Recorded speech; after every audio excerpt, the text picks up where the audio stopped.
Third chapter motion of the अर्थ। इस chapter में हम पढ़ेंगे अर्थ की मूवमेंट या मोशन के बारे में। ठीक है, जैसे इस चैप्टर को शुरू करने के साथ ही मैं आपको बताना चाहूँगी, as you know that the earth has two types of motions, namely rotation and revolution. Rotation is the movement of earth on its axis and the movement of earth around the sun in a fix path और orbit is called revolution. देखिए, दो तरह के motion अर्थ में होते हैं। Motion का मतलब होता है मूवमेंट। पहला मोशन होता है जिसे हम कहते हैं रोटेशन। फॉर एग्ज़ाम्पल, आप अपनी ही प्लेस पे खड़े हो जाएं और चारों तरफ घूमें, that is called the rotation. इसी तरह से अर्थ अपनी एक्सिस पे चारों तरफ घूमती है, उसे हम रोटेशन कहते हैं। एंड रिवॉल्यूशन, एंड सेंटर में कोई चीज़ रख के, सपोज़ कोई टेबल, राउंड टेबल रख के आप उसके चारों तरफ घूमें, उसे कहेंगे रिवॉल्यूशन। तो अर्थ अपने एक पर्टिकुलर एक्सिस पे जो कि विजिबल नहीं है, सन के चारों तरफ घूमती है, उसे कहते हैं रिवॉल्यूशन। और आपको इस चैप्टर में ये चीज़ बहुत अच्छे से समझ में आएगी that the cause of the day and night, दिन और रात क्यों होते हैं 24 आवर्स में, because of the rotation of earth. And the cause of the changing of the seasons बदलते हैं। 365 एंड 366 डेज़ का ही एक साल क्यों होता है, ये आप इस चैप्टर में समझोगे।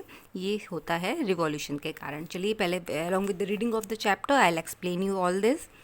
The axis of the earth, which is an imaginary line, makes an angle of 66.5 degrees with its orbital plane. The plane formed by the orbit is known as the orbital plane. What is orbital plane? The plane formed by the orbit of the earth is called orbital plane. The earth receives light from the sun. ये हम सबको पता है।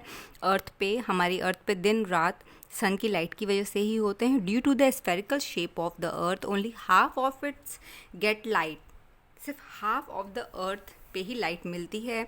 यही कारण है कि आधी धरती पे दिन होता है और आधी धरती पे रात होती है। From the sun at the time the portion of facing the sun experiences day while the other half away from the sun experiences the night.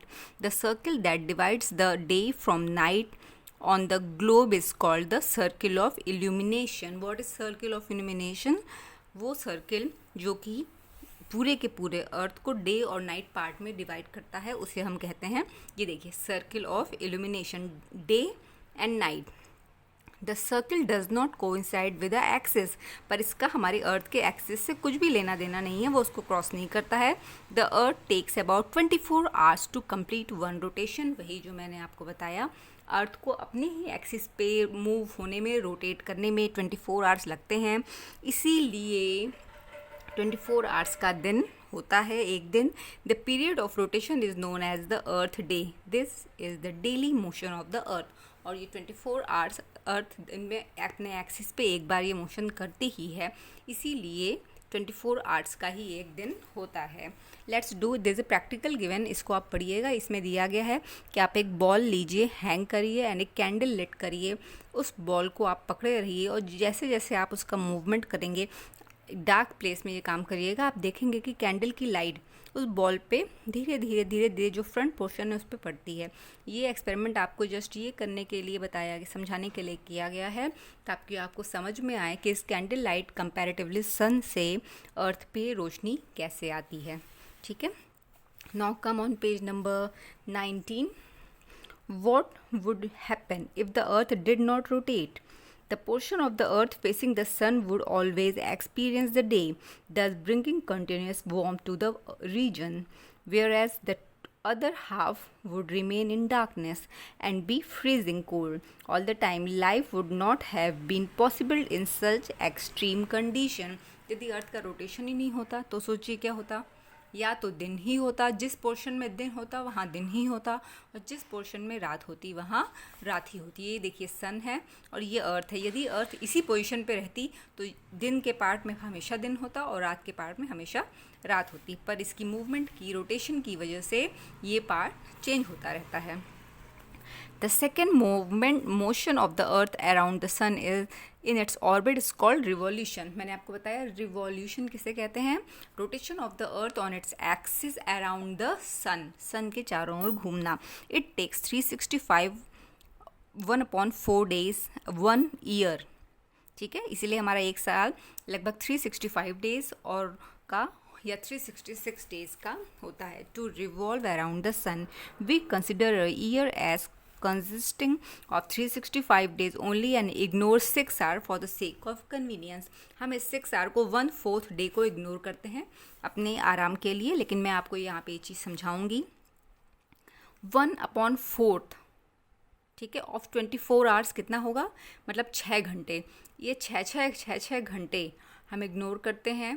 देखिए क्या होता है, 6 आवर्स सेव्स एवरी ईयर, ये हर साल 6 घंटे बच गए। Are added to make 1 day, तो क्या होता है, 4 साल बाद ये पूरा 6 4 24 एक दिन बन जाता है। Span of 4 years this surplus day is added to the month of February. और यही कारण है कि फेब में 29 डेज आफ्टर 4 ईयर्स होते हैं। आपको पता होगा हमारे कैलेंडर में, इंडियन कैलेंडर में एंड यूनिवर्सल कैलेंडर में leap year and ordinary year, 2 types of year are there. The Feb that has 29 days is considered as leap year।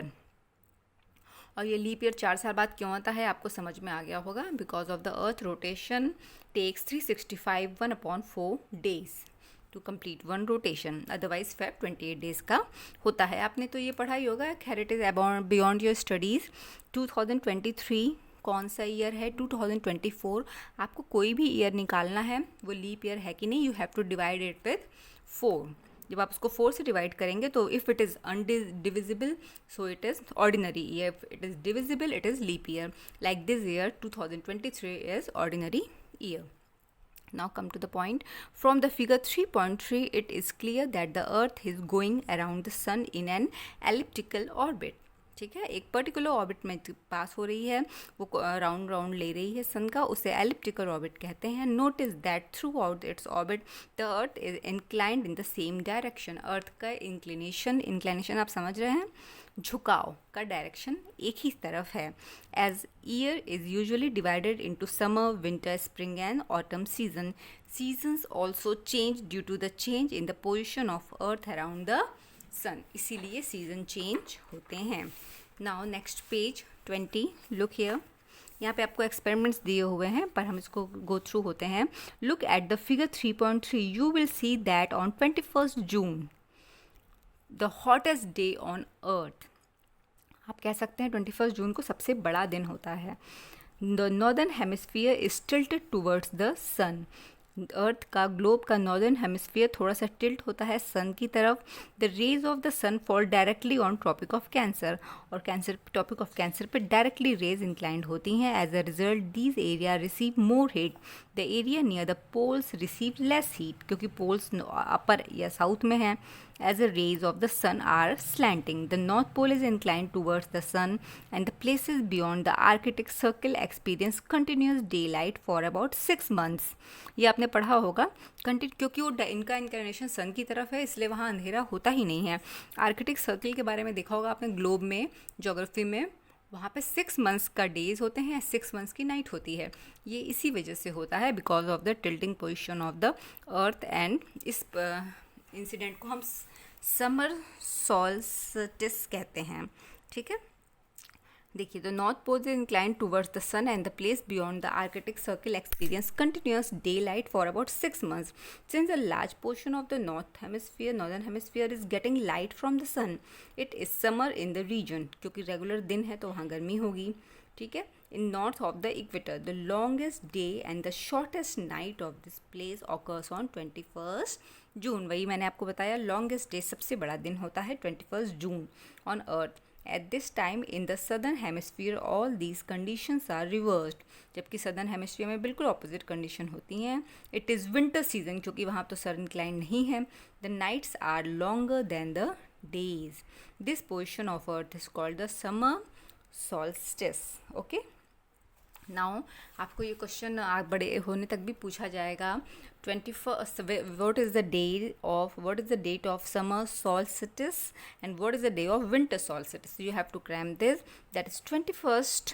Look here, the answer is given 21st June and 22 December. It's the shortest day.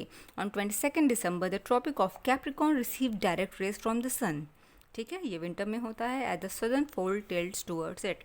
अब क्या होता है, southern पोल जो है उसकी tilting सन की towards हो जाती है।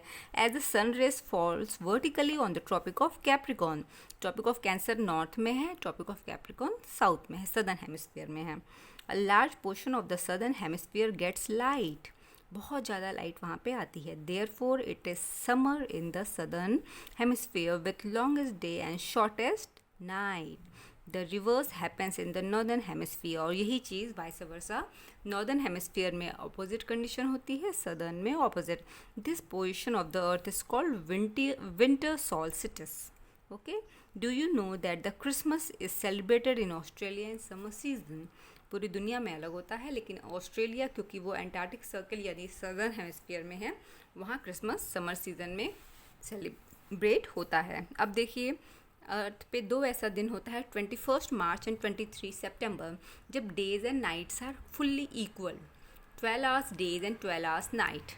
ठीक है, ये मैं एक्सप्लेन करती हूँ। ऑन 21 मार्च एंड सितंबर 23 direct rays of the sun falls on the equator. Equator पे सीधी रेज पड़ती हैं। At this position neither of the poles is tilted toward the sun. क्योंकि इक्वेटर इज द सेंटर, तो कोई भी अर्थ की पोजिशन टिल्टिंग नहीं हो रही है, ना तो नॉर्दर्न हेमिस्फीयर ना southern hemisphere towards sun. At this position neither of the poles is tilted towards sun, so the whole earth experience equal days and equal night. This is called equinox. What is equinox? पूरी earth पे जब equal day and equal night होती हैं 12 hours each, that is called equinox. ठीक है। On 23rd September, it is an autumn season in the northern hemisphere and spring season in the southern hemisphere. The opposite is in the case of 21st March, when it is spring in the northern hemisphere and autumn in the southern hemisphere. ठीक है, thus you find that there are days and nights and changes in the seasons because of the rotation and revolution of the earth. ठीक है, days and night changes because of the rotation and revolution of the earth respectively. ठीक है, what now अब हम इस chapter के back exercise करेंगे. what is the angle of the inclination of the earth's axis when its orbital with its orbital plane. इसका answer आप देखिए पेज नंबर 18 पे मिलेगा. with its orbital plane. What is the angle of inclination of the earth axis with its orbital plane? The angle is the circle of illumination. The circle that divides the days from the night on the globe is called the circle of illumination, and the angle is actually 66 and half degree angle. इसका answer सिर्फ आप 66 and half degree angle भी लिख सकते हैं. Now second, define rotation and revolution. What is the difference? Look here. Rotation is the movement of the earth on its axis, whereas the movement of the earth around the sun in a fixed path or orbit is called revolution. ठीक है, ये answer भी आपका very first opening of the chapter पे दिया हुआ है. Now C answer देखिए, व्हाट इज लीप ईयर. ये मैंने आपको एक्सप्लेन किया है, पेज नंबर 19 पे दिया हुआ है. What is leap year? ठीक है, every 4 year February is of 29 days instead of 28 days. Such a year with 366 days is called a leap year. ठीक है, ये मैंने आपको बता दिया कैसे फाइंड आउट करना है. यहाँ तक इसका आंसर है. ये ईयर होता है लीप ईयर, जिसमें फेब हमारा 366 डेज़ का होता है. लीप ईयर हर 4 साल बाद आता है. ठीक है. नाउ डी देखिए, difference between the summer and the winter solstice. What is the difference? देखिए पेज नंबर 20 पे आपको इसका आंसर मिलेगा. What is the difference between summer solstice and winter solstice? ये देखिए, since a large portion of the northern hemisphere is getting light from the sun, it is summer in the region north of the equator. The longest day and the shortest night at these places occurs on 21st June. This is summer solstice. And what is winter solstice? देखिए, the reverse happens in the northern hemisphere. This position of earth is called winter solstice. The day is 22nd of December. ठीक है. Now अब हम देखेंगे next question. Why does the southern hemisphere experience winter and summer solstice in different times than that of the northern hemisphere? ऐसा क्यों होता है? इसका आंसर आपको यहाँ पे मिलेगा. ये मैं आपको वर्बली थोड़ा सा समझा दूँ. ये इस वजह से होता है because of the tilting position of the अर्थ. जब अर्थ की पोजीशन समर सॉल्स्टिस में टिल्टेड होती है तो हमारा नॉर्दर्न हेमिस्फीयर सन को टिल्ट करता है और सदर्न हेमिस्फीयर नहीं करता है. Whereas in winter solstice क्या होता है, हमारा सदर्न हेमिस्फीयर वो सन की तरफ टिल्ट करता है. पर आपको बुक में इसका आंसर मार्क करने के लिए यहाँ से देखना पड़ेगा. देखिए, the north pole is inclined towards the sun and the places beyond the Arctic Circle experience continuous daylight for about 6 months. Since a large portion of northern hemisphere is getting light from the sun, it is summer in the region and north of the equator. The longest day and the shortest night at these places occurs on 21st June, and this is summer solstice, but it is quite different from winter solstice. देखिए ऐसा क्यों winter solstice में इसका opposite क्यों होता है. On 22nd December, the Tropic of Cancer receives direct rays from the sun as the South Pole tilts towards it. अब क्या होता है, South Pole tilt हो जाता है as the sun rays falls vertically at the Tropic of Capricorn. A large portion of the southern hemisphere gets light. अब South Hemisphere पे direct light पड़ रही है. Therefore, it is summer in the southern hemisphere with longest day and shortest night. The reverse happens in the northern hemisphere. This position of the earth is called winter solstice. ठीक है, this is the answer. Now अब हम देखेंगे question number G. Why do the poles experience about 6 months days and 6 months night? इसका answer मैं आपको shortest लिखवाऊँ क्योंकि book में आपको बहुत ही लंबा मिलेगा. देखिए, the poles experience about 6 months days and 6 months night because of the tilt of the earth on the axis. क्योंकि अर्थ अपने एक्सिस पे टिल्ट है, झुकी हुई है. each pole is tilted towards and away from the sun for about 6 months. ये 6 months के लिए ऐसा होता है. तभी नॉर्थ पोल पे 6 months का डेज एंड 6 months की नाइट होती है और साउथ पोल पे सदर्न हेमिस्फीयर में भी सेम कंडीशन होती है. Hope all the answers are clear to you. Now we will come to the second topic of the exercise. Tick the correct answer. Now mark along with me. The movement of the earth around the sun is known as revolution. Direct rays of the sun falls on equator. Equator पे कब गिरती हैं sun की direct rays? 21st March. Now Christmas is celebrated in summer in Australia and the cycle of the season is caused. Seasons क्यों, मैंने आपको बताया day night change होते हैं because of the rotation of earth, whereas the changing of season occurs because of the revolution of earth. Now will do come to the third part of the back exercise. Fill in the blanks. A leap year has 366 number of days. Ordinary year has 365, 1/4 days. Now the daily motion of the earth is rotation and the earth travel around the sun in elliptical orbit. The sun rays fall vertically on the Tropic of Cancer on 21st June. 21st June को Tropic of Cancer पे ही sun rays गिरते हैं because that is summer solstice. Now days are shortest during the winter season. Winter season में days बहुत ही छोटे होते हैं. Now the chapter is over and I think there is no problem to you. Now the things that you have to remember is the practical doing in the class, जो आपको class में खुद ही explain किया जाएगा. Otherwise if you get any problem regarding the chapter you can ask and you are always welcome to ask your queries here.